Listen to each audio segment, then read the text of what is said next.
And this is why a one-to-one remake of Final Fantasy VII would not have worked. I saw this tweet earlier that says this is why a one-to-one remake of Final Fantasy VII would not have had a similar impact. SE understood that no amount of graphical fidelity could have recreated the magic of fans' OG experience.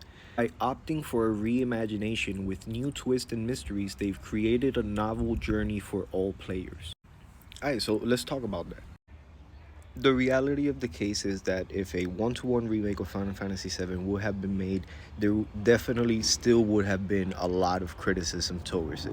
But I think that the expectation that Square Enix created behind the hype of what Final Fantasy Remake was going to be was that it was going to just be a retelling of the story.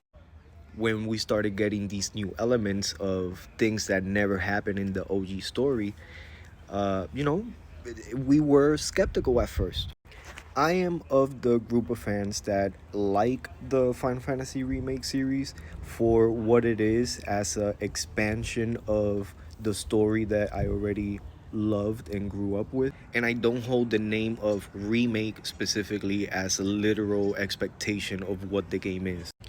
As I went through it, I played some parts. I figured that, oh shoot, this didn't happen in the same game.